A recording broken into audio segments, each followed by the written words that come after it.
Hello and welcome back to Purple Friends. I'm your co-host, Co. And I'm your co-host, Joe. And we're back. We're here to give you some mental health info, talk about all kinds of good stuff. Today we're talking about what? Today we're talking about body dysmorphia.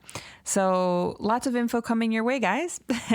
Trigger warning, it might be a little heavy. Yes. If you struggle with some body dysmorphic thoughts or EDs, we will be talking about that today. Yes. So yes, trigger warning. But you know, if it's something that you maybe feel like you need to hear, stick around. We definitely encourage that.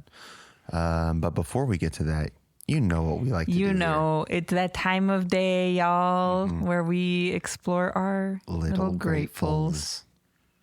You first? Me Me first? first? You first? Sorry, Me that first? was confusing. You first. Okay, I'll go first. It's really cool, actually. That you know what? When you look at me, the light from our live-in recording podcast light is reflected perfectly in your ojos, and I'm seeing them. They look like luminous. They're so cool. That's awesome. It looks like a cyberpunk daydream. Really? Yeah. That's actually really cool. My little grateful is I actually kind of have two.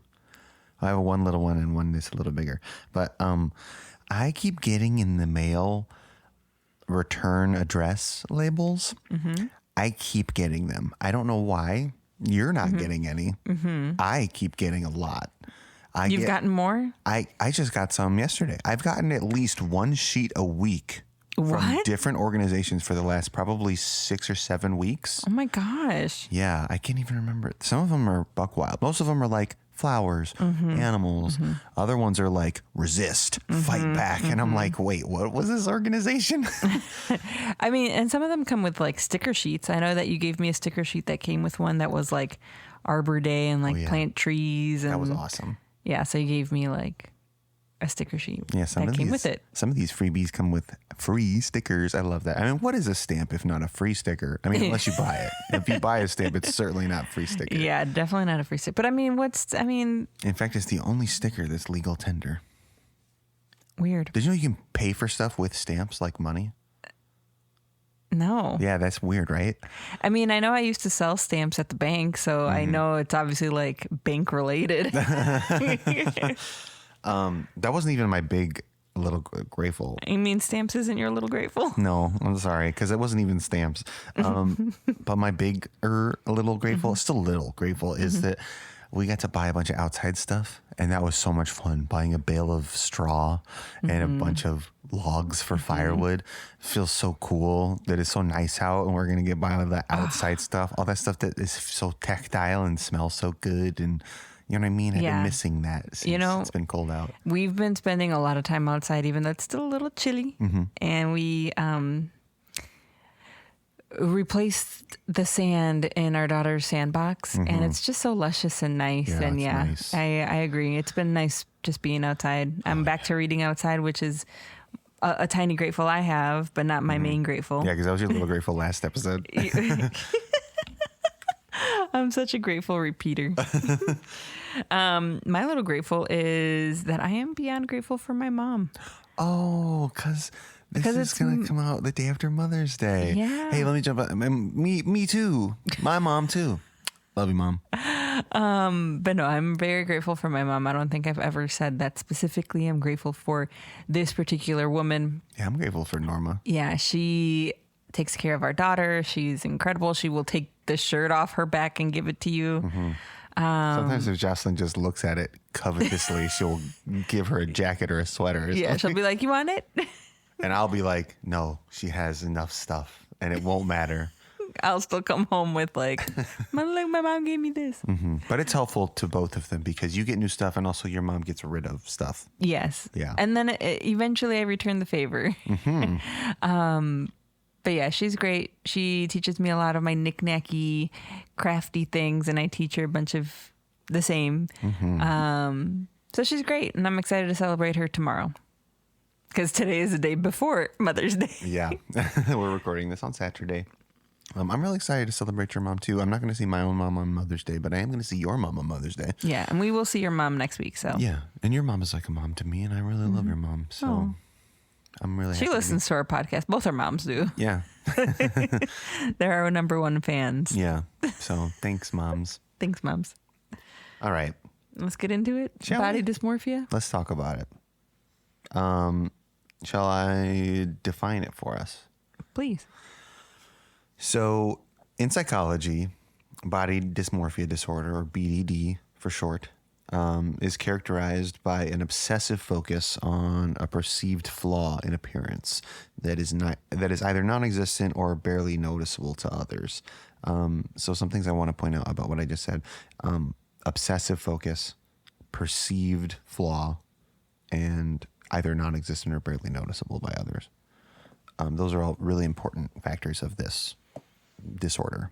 Yes, because as you will soon learn, it is under the obsessive compulsive and related disorder spectrum. Mm-hmm. So there are certain things that I guess make OCD. Yeah. And so body dysmorphia does kind of fall under that umbrella because it still experiences and goes through the same cycle that OCD, people with OCD experience. So essentially that cycle is that we have a certain trigger, and anxiety starts to build, right? So in OCD, it might be a certain, like germs, right? You see this in like Monk, right? So the TV show Monk? The TV show, the very old TV show Monk. For our younger listeners, this was a TV show on, I think, FX or USA that featured Tony Shalhoub. I don't know. Do you know who that guy is? I saw the show years ago. Don't remember any of it except for he has OCD. Yes. Cool. But yeah, so the anxiety grows and builds, and that increases the obsessions, the intrusive thoughts, and overall discomfort, right? Mm-hmm. This is where it becomes intrusive and interferes with functioning. And like I said, it can be really uncomfortable for the person experiencing it. And so a lot of the times that leads to a compulsion, and that compulsion is what relieves the anxiety, right? Yes. So again, if we're using the example of a hyperfixation on germs, anxiety builds until we're able to do something about it, like wipe it off, clean our hands, wash our hands, or do something like that. So body dysmorphia is pretty similar. You have these intrusive, unwanted thoughts that might interrupt functioning. Yeah, I mean, especially if it's disordered, it will. Yes, absolutely. And then it might lead into a certain behavior, a certain compulsion, and that might look different for everybody. That can range anywhere from, exercising, checking your weight. Yeah, checking your weight, checking the mirror. Skin picking. Obsessive grooming. That can come in a lot of different varieties. We'll probably mention a few more throughout the episode. Yep. So yeah, that just really wanted to make sure that we understood the tie between body dysmorphia and OCD. Awesome. That's so helpful. Thank you. Let's talk about some misconceptions. I love to talk about misconceptions about stuff. Yeah, because they're common. So one thing is that body dysmorphia is kind of like related to vanity, or it's just vanity. But the thing about BDD is it isn't about being into yourself. It's like Joe said a second ago, it's this state of intense distress, and it often gets into like a self-loathing level, especially at a disordered level. Yeah, I mean, if you're constantly ruminating on it, it's hard not to find value or meaning in some of these thoughts, even if they are non-existent or perceived, or, you can rationalize them. I say this to my clients all the time. You can't think your way out of feeling. Yeah.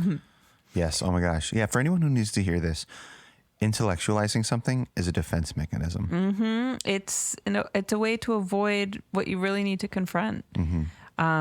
So yes, it's an attempt to not feel the very uncomfortable feelings that we might experience as humans. Yeah. Sorry, that was kind of a tangent, but that was something that I learned in therapy when I was in my younger 20s that has always stuck with me. You, like you said, you can't think your way out of emotions. You can't intellectualize your way out of experiencing something. As much as y'all would like to. Yeah, you can't just be like, oh, this is a hallucination, and the hallucination disappears. Like, that's just not how the brain works. Yeah. Okay, Anyway. Back to misconceptions. Yes. So let's talk about BDD versus general body dissatisfaction, because I think a lot of people feel just so about their bodies. Yeah, a lot of people at best. Right. I don't think, and I feel like we have this conversation with literally any diagnosis on the show, is that like, At what level is it a disorder? correct. Yeah. Right. Like a lot of these disordered things are very human, right? They become disordered, and that's when they become disorders. Yes. Yeah. But yes, I think everyone can experience some level of dissatisfaction with their own bodies. I mean, we live in them every day. It's hard not to notice certain things, you know? Yeah. If you want like a quantifiable rule, I think a lot of times in the DSM, it's for if you're experiencing something that's affecting your work, social life, or your home life, whatever, for a prolonged period of time or multiple times, depending on the diagnosis. But what is the prolonged period of time? Usually like 6 weeks, 2 months. Yeah, I mean, For a lot of these, it's a lot longer than people think. Yes. I would say a lot of these kind of fall into that 6-week mark.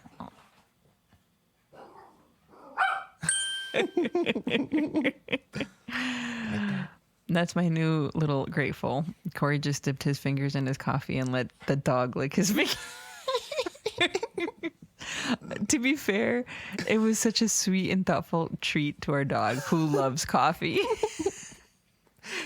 Dipper will seriously like Houdini himself into drinking the rest of your coffee. It's the worst. I can't stand Sometimes it. I'll walk back to my desk and my coffee's just empty. It's just gone. I don't even know how he gets to the bottom of some of these mugs. He's very small. There you go. That's why. He's got a long tongue. He got that dog tongue. Well, he's also got that little head that I think is perfectly mug size. Oh yeah, it's very tapered. He can really get it. Actually, yeah, now that I think about it. Anyway, that's why we had to take a little tangent here. Yes. It's because Dipper was being running a wild. menace. He was zooming. Okay, so I wanted to talk about the last misconception that we'll be covering today, and that is the beach body trap. Basically, it's like, obviously wanting to look good for the summer is common. BDD involves ritualistic behaviors like mirror checking, skin picking, and excessive grooming to, like, as we mentioned earlier, relieve some of that anxiety, right? This is the compulsion. This is where the intrusive thoughts really kind of take over. The behaviors step in to really alleviate some of that discomfort for a little bit, because again, this is a cycle. This is cyclical behavior, cyclical thought patterns. So the compulsion really only relieves the anxiety temporarily. Yeah. Yeah. I think we should probably definitively say that the idea of like getting your beach body or your bikini body or like hot girl summer is inherently not very healthy. Like, as much as people want to say it's about fitness, like, just the whole idea is psychologically not very healthy. And it happens throughout the year. You know, this is something that I've noticed just from being on social media, is that, like, yes, right now that we're in spring, it's like this beach body and like rebrand yourself and like be unrecognizable for the summer. Come like the winter time, it's like the new year, new me, right? Like, being completely different and like shedding off the winter, whatever. Like, it happens throughout the year. It rebrands itself so that it continues feeding on vulnerable people.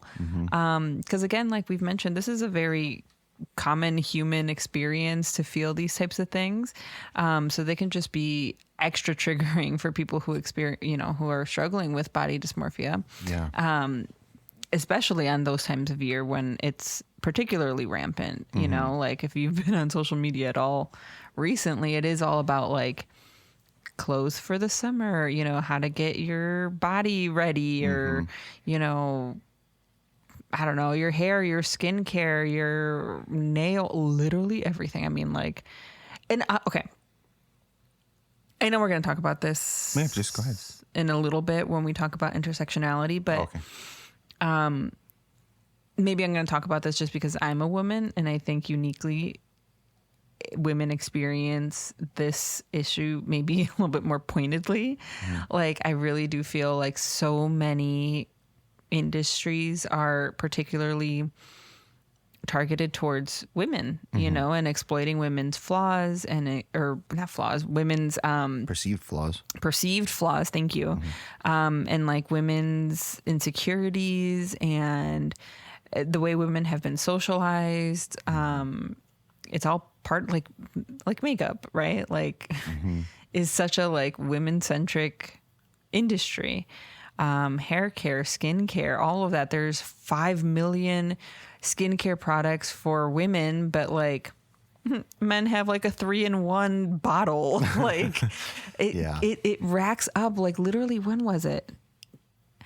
I was talking to someone from the chamber actually about how like there is this sense of like maintenance, you know, where it's like these very niche specific beauty treatments that are expensive, like any sort of waxing, brow lamination, eyelash extension, microblading, microneedling, cupping, like seriously, like all of these things, getting your nails done, getting hair extensions that like, again, are targeted towards women, are uniquely expensive. And yeah, I mean, I think are enforced constantly by our digital media. And I feel like maybe that's a good segue into talking about like the AI effect. Yeah, totally. Like there's this broad idea of like beyond just body dysmorphia, there's like this digital version of body dysmorphia. So like, I mean, just go on Instagram. We all know that the Instagram face, the Instagram filter face. Yes, it's all like hopefully we are all aware that what we see on Instagram is not reality. It's people with like super, super processed images, like their filters have completely smoothed over any imperfection on their face, like of their whole body essentially. And will change the structure of your face. I remember literally a decade ago when the first filters came out on like on like Snapchat and stuff, I did a whole presentation for my grad school program of like how it changes like the shape of your nose to make it like more thin, and like your cheeks were rounded out and like your jawline was more chiseled, like these, and it was subtle.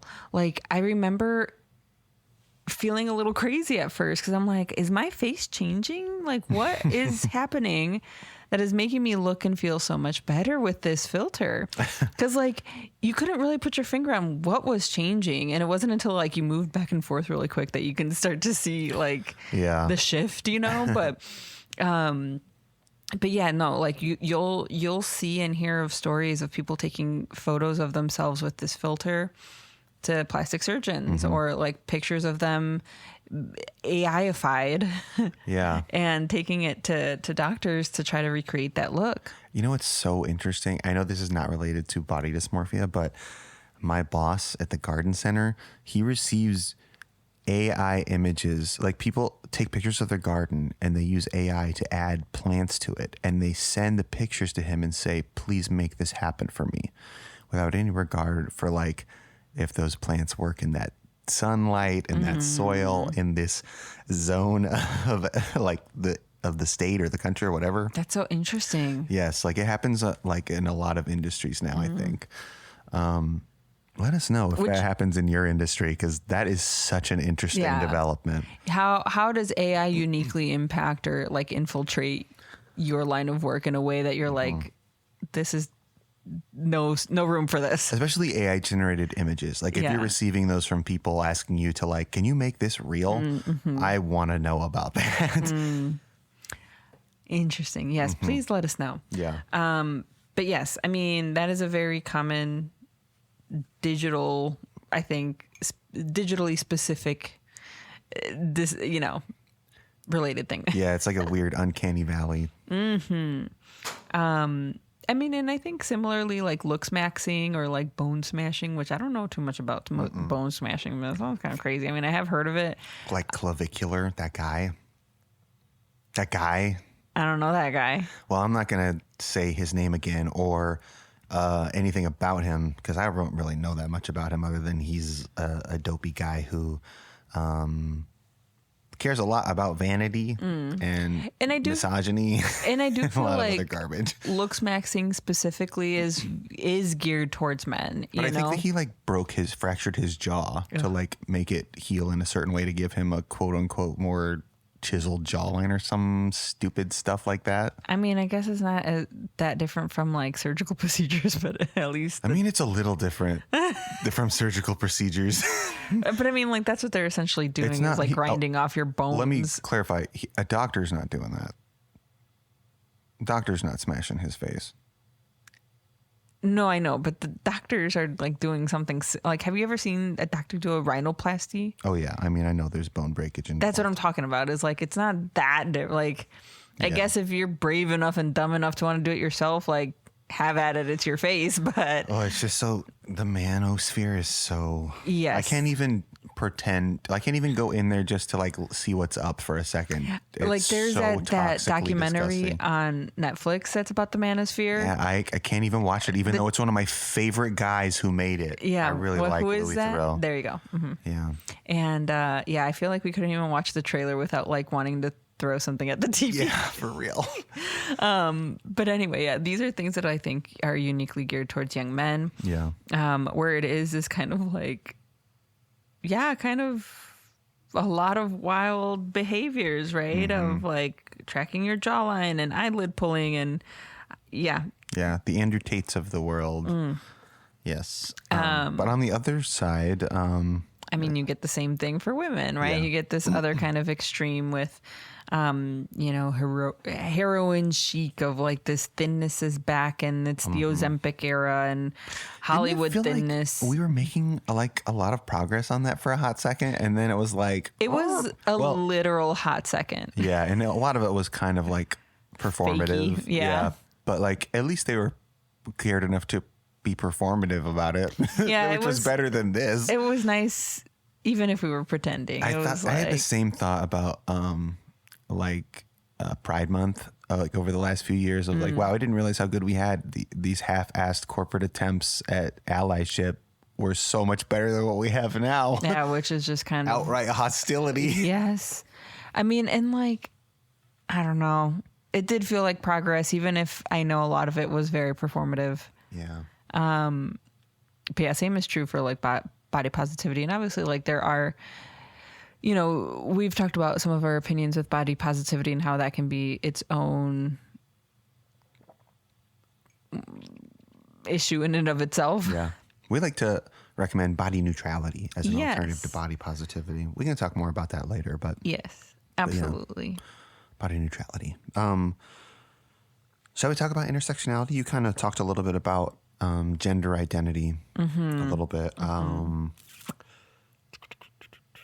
I mean, essentially this, you know, manifests very differently depending on who you are, you know, what your identity is, what does your culture, your history, your background, your gender, your ability say about these characteristics within yourself.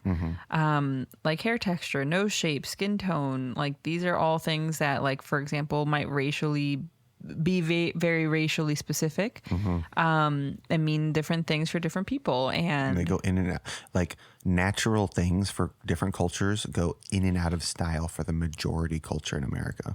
So like things like textured hair go in and out, and it's like, I mean, I'm glad that it's still here. I'm glad that everyone is still like holding firm, because like I feel like the majority culture is like, get back to your straight hair, put relaxers in your hair. sorry for that audio. yeah, that was crazy. I was just trying to be a horrible, demented monster. You know, I do think that like with the rise of conservatism in the country, there is this trend of like sameness. I said this, I think, at one point during a different podcast of like, it's all the same. It's all the same. Like everyone is striving to look the same. Yeah. All the same things are trending. Everyone's aspiring to the similar things. Like the Instagram face, everyone's looking the same. Everyone's having the same hairstyles. Everyone's getting the same cosmetic procedures done. The same, exactly. Everyone's like, not everyone.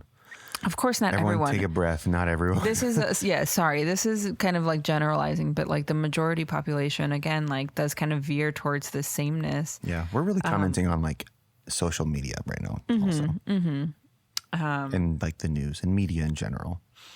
But I think that anytime that there is anything different, it does also kind of carry this connotation of like, what's the word I'm looking for? It's usually associated with like bad attributes. Yeah. You know, like People say like the nail that sticks out gets hammered down. Yes. I mean, my God. essentially that. Idiom. I know we were saying earlier how like there are just some phrases in English that are just like not for me. And I feel like the nail that gets hammered or whatever is like one of those. Yeah, it's don't worry, that didn't come to me like naturally. But yeah, like for example, like fitness, in terms of like ability, right? So if you're someone who, you know, has some sort of disability, fitness is kind of associated with like healthiness. So anyone who's in a larger body or has certain, you know, limitations is immediately seen or as unhealthy. Yeah. Right. And like how annoying is it if you're one of these people and the first thing on everything you read on the internet is go take a walk. Yeah. Or like lose weight or Go outside. or also in all of that, like communicates that it's your fault, that it's a chosen thing, that you're choosing this life or whatever By else. choosing not to do this, you have chosen sadness. Right. It automatically means something about you, right? So like that's the thing is like these othering characteristics are attributes to like your sense of identity and who you are. So like, yeah, like similar to like race, right? Like if you're darker in complexion, then like that's associated with like just generally speaking negative things. Yeah. Colorism. Yep. Exactly. And so we're really trying to be mindful of calling that out, right? Like even something as simple as like hot girl summer.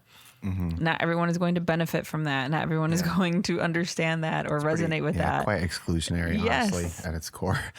Can we talk about some techniques? Yeah, maybe we should turn it around and give some people some tangible things. Yeah, some good stuff. Give the people what they want. Yeah, maybe I should put a little soundbite of SpongeBob saying technique before we talk about this every time.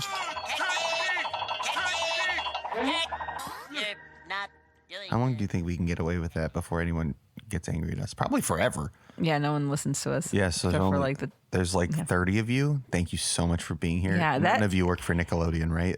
I don't know if y'all noticed, but that number grew. We used to say 10, Yeah. and now it's 30. Yep, that's awesome. We really appreciate everyone who's telling people about our podcast. Yeah, thank you for showing up. Yeah. Okay, now let's get some real techniques. Yes, exposure and response prevention. So this is really the gold standard.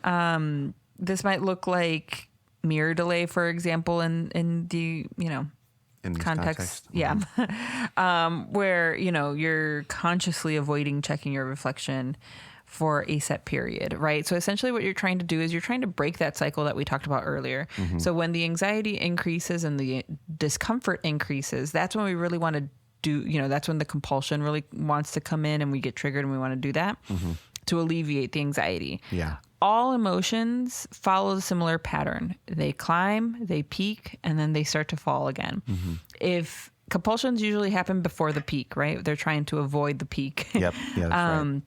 So this is us really trying to break that cycle and having y'all reach that peak so that you can realize like, oh, I made it to the most uncomfortable peak of this emotion and now it's coming down and I didn't have to do the thing that was harming me or not aligned with my goals or not what I wanted to do. And I didn't have to do that in order to feel better. It's a lot about writing it out and like observing your body internally and just trying to adjust and just write it out. Yeah. Choose something different, Delay your normal response to this compulsion. Yeah. And I always say, like, if at the end of the day you still choose to do that thing, that's okay as long as you're still observing yourself and learning more about yourself and tuning in. Yeah. Yeah, we said delay. We didn't say fix it immediately on your first try. Yeah. Very good point. Another thing that y'all can try is cognitive reframing. This obviously comes from CBT. Yeah. I always want to say CBD. I feel like we talk about this technique in every episode, but it's like so helpful. I mean, like this is great for journaling. This is great for just like thinking about things yourself, just reflecting. But you change the story. That's the whole thing. It's like instead of saying like if you have like a scar or something like that, instead of thinking like my skin is ruined, you kind of reframe that and you think like, yeah, I'm having this thought that my skin is ruined, but my skin is a protective organ. It's not a display piece. This is my skin working. This is as it's supposed to be.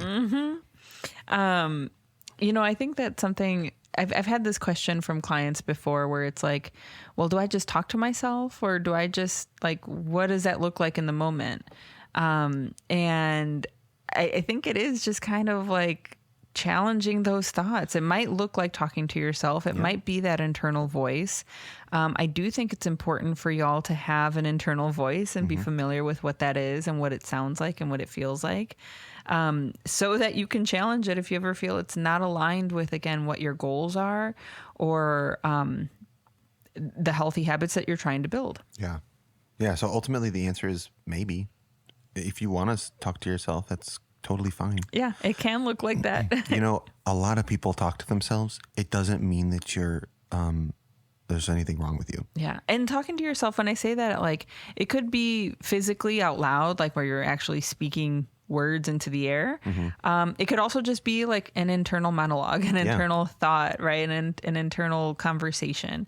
That's typically how it manifests for me. Sometimes if I'm doing something, I'll do it out loud, but I do a lot of out loud. Yes, you do. It's do you ever hear me in another room doing that?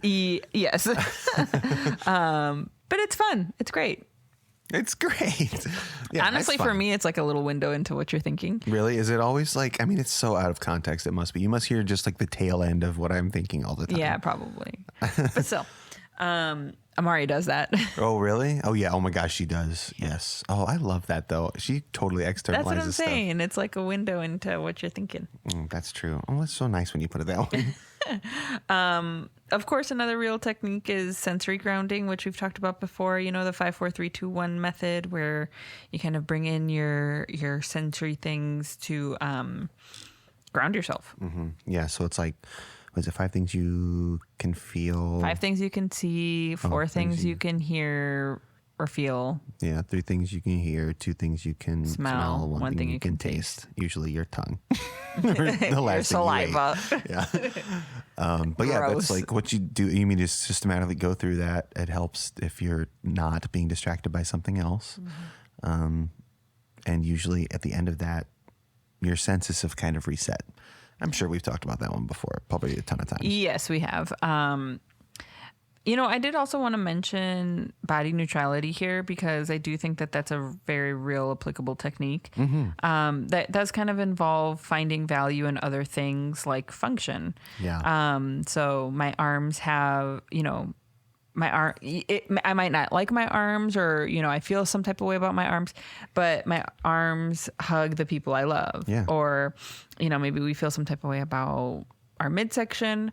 Well, my body carried my baby, or, my legs carried me to the store. My stomach ate really yummy food and created energy for me to continue the rest of the day. Nice. And let me just say, that is a practice. All of these things, just a gentle reminder, are practices, right? Plant the seed, water it. Yeah, it's so hard to change something that is like habitual, something that just happens reflexively. And if you have negative thoughts about your body, if you have for a really long time, it's going to be a reflex for a really, really long time. All of the things that we suggest on this show you have to practice them. And that's why we do recommend therapy, obviously, not just because I'm a therapist and I see the value in it, but like a lot of the times we don't always recognize some of these thought patterns or some of these cycles, right? Like I mentioned earlier, the cycle of OCD. It might be really hard for us to observe that within ourselves or recognize that within ourselves, or what I see very commonly is like notice the very nuanced versions of it, right? And that's what a therapist can help you do, is like really help track, identify, encourage you, challenge you, things that might be hard to do on our own. Mm-hmm. Yeah. And if you're looking for something you can do on your own, another thing that you can do, and we've talked about this before, is like a digital detox, you know, unfollowing, muting, triggering content, triggering creators, all that kind of stuff. Like you can't, I mean, the algorithms are in control of your recommendations, but you are in control of who you follow and you're who you mute. Yeah. And honestly, I do often recommend feeding your algorithm with things and content that you want to see more of. Yes. So follow creators that maybe look more like you, or have inspiring messages, or, you know, focus more on creativity or something else completely. So, yeah. Because, yeah, we don't want you to not use your social media or like not do the things that you're already doing. We just want you to do them in a way that serves you. Plus, if you didn't use your social media, how could you like all of our posts on Instagram? Are you following us, by the way? Follow us on Instagram. Jeez, come on. Purple Friends Podcast. It's a fun podcast, or a fun account. Yeah, where it's about to be even more fun. I have thoughts of more things I can be posting. Yeah.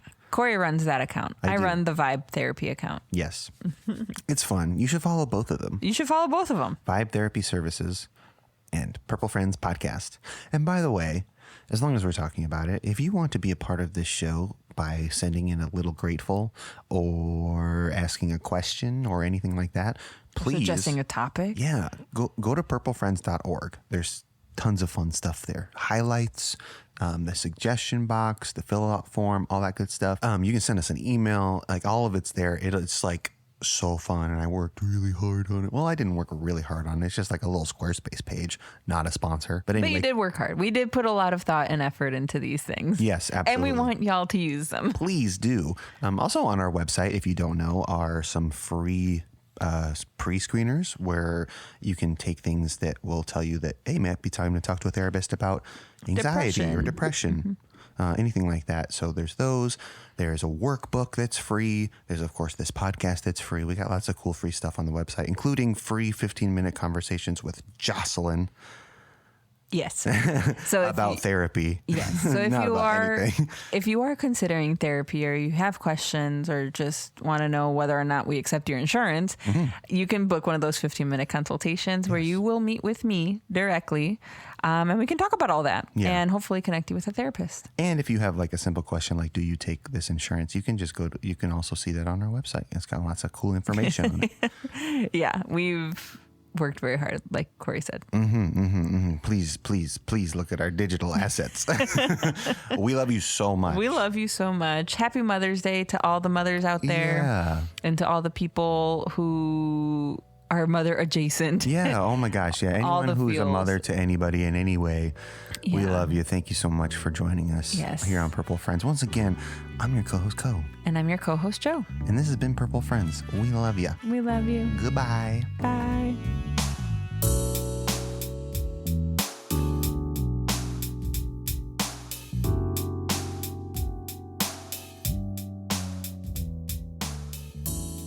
Purple Friends is an independent podcast produced by Vibe Therapy Services and is not a substitute for a session with a real therapist. Our show art was created by me, Jocelyn Lang. And our theme music is Nature Nurture by me, The Implied Bear. Vibe Therapy is an Illinois-based private practice servicing clients in person at our Wheaton office and virtually throughout the state of Illinois. We accept Blue Cross Blue Shield PPO, Aetna, and Cigna insurance.